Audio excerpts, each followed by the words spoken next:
ಎಲ್ಲರಿಗೂ ನಮಸ್ಕಾರ. ಇಲ್ಲಿ 2 ಬ್ರೆಡ್ ತುಂಡುಗಳನ್ನು ತೋರಿಸಿದ್ದೀನಿ ನಾನು.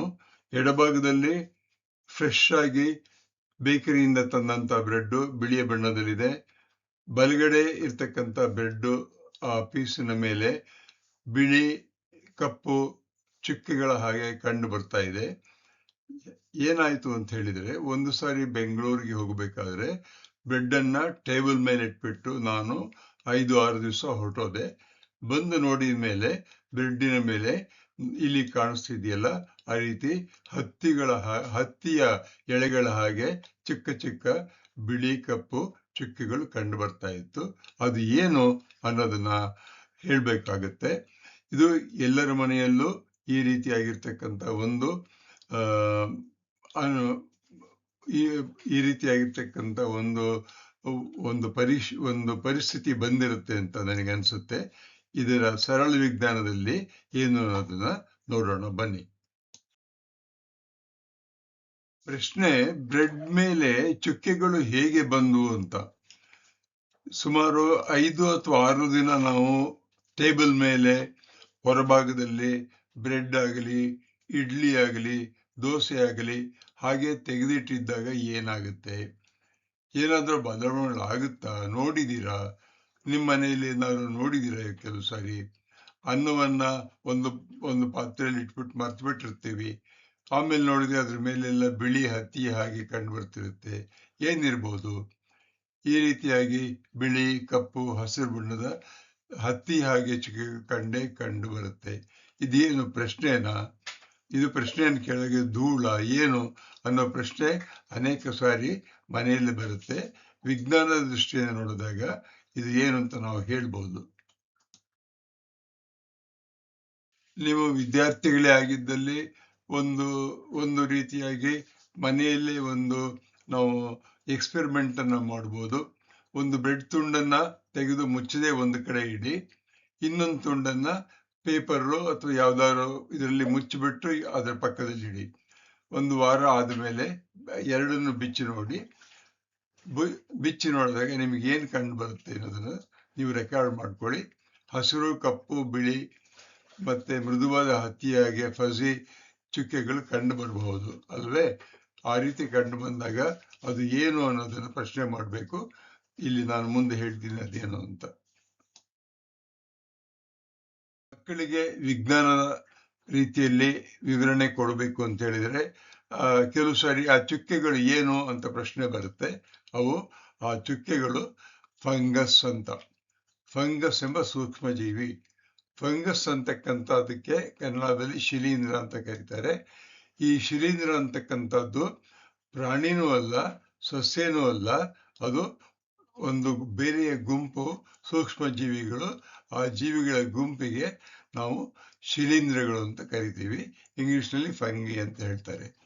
ಗಾಳಿಯಲ್ಲಿ ಇವುಗಳ ಸಣ್ಣ ಸಣ್ಣ ಸ್ಪೋರ್ಗಳು, ಅಂದ್ರೆ ಸಣ್ಣ ಸಣ್ಣ ಭಾಗಗಳು ತೇಲಾಡ್ತಾ ಇರುತ್ತೆ, ಕಣ್ಣಿಗೆ ಕಾಣಿಸಲ್ಲ.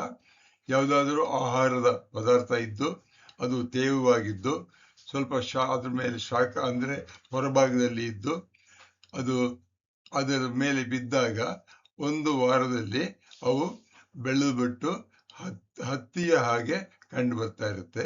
ಇವೇನೆ ಶಿಲೀಂಧ್ರಗಳು ಅಂತ ಕರೀತಾರೆ. ಅವನ್ನ ಹಾಗೆ ಬಿಟ್ರೆ ಅವು ಆಹಾರವನ್ನ ಕುಲುಷಿತಗೊಳಿಸುತ್ತೆ, ಡಿಕಂಪೋಸ್ ಮಾಡುತ್ತೆ. ಶಿಲೀಂಧ್ರಗಳು ನಮ್ಮ ಆರೋಗ್ಯವನ್ನ ಕೆಡಿಸಬಹುದು. ಶಿಲೀಂಧ್ರಗಳಿಗೆ ಬೆಳೆಯಲು ಬೇಕಾಗಿರ್ತಕ್ಕಂಥ ಪರಿಸ್ಥಿತಿಗಳು ಏನು ಅಂತ ಕೇಳಿದ್ರೆ, ಅವಕ್ಕೆ ತೇವಾಂಶ ಇರಬೇಕು, ಉಷ್ಣತೆ ಇರಬೇಕು, ಗಾಳಿ ಇರಬೇಕು ಮತ್ತು ಆಹಾರ ಇರಬೇಕು. ಅಂದ್ರೆ ಈ ಶಿಲೀಂಧ್ರಗಳು ಗಾಳಿಯಲ್ಲಿರ್ತಕ್ಕಂಥ ಸ್ಪೋರ್ಗಳು ಶಿಲೀಂಧ್ರಗಳು ಬೆಳೆಯಬೇಕಾದ್ರೆ ಈ 4 ಕಂಡೀಷನ್ ಬೇಕು.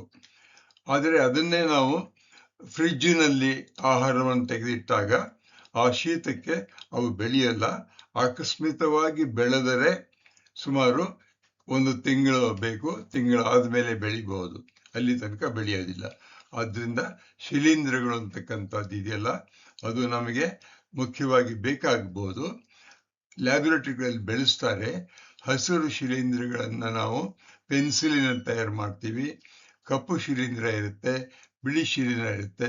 ಅವು ಬೇರೆ ಬೇರೆ ರೀತಿಯಲ್ಲಿ ಉಪಯೋಗಕ್ಕೆ ಬರುತ್ತೆ. ಅದು ನಮಗೆ ಆರೋಗ್ಯಕ್ಕೆ ಹಾನಿಕಾರಕವಾಗಿಯೂ ಪರಿಣಾಮವಾಗಬಹುದು. ಈ ಒಂದು ಚಿಕ್ಕ ವಿಡಿಯೋದಲ್ಲಿ ನಾವು ಏನು ಕಲ್ತ್ಕೊಂಡಿದ್ದೀವಿ ಅಂತ ಹೇಳಿದ್ರೆ, ಬ್ರೆಡ್ ಮೇಲೆ ಸಣ್ಣ ಸಣ್ಣ ಚುಕ್ಕೆಗಳು ಬೆಳೀತು, 7-8 ದಿವಸ ಬಿಟ್ಟಾಗ ಬೆಳೀತು ಅನ್ನೋದು ಕಲ್ತ್ಕೊಂಡ್ವಿ. ಅವು ಜೀವಿಗಳು, ಆದರೆ ಅವು ಪ್ರಾಣಿಗಳು ಅಲ್ಲ, ಸಸ್ಯಗಳು ಅಲ್ಲ. ಅವು 3ನೇ ಜಾತಿಯ ಗುಂಪು. ಆ ಗುಂಪಿಗೆ, ಸೂಕ್ಷ್ಮ ಜೀವಿಗಳ ಗುಂಪಿಗೆ ಶಿಲೀಂಧ್ರಗಳು, ಫಂಗೈ ಅಂತ ಕರೀತಾರೆ. ಇವು ಸಾಮಾನ್ಯವಾಗಿ ಗಾಳಿಯಲ್ಲಿ ತೇಲಾಡ್ತಾ ಇರುತ್ತೆ, ಸ್ಪೋರ್ಗಳಾಗಿ ಬರ್ತಿರುತ್ತೆ.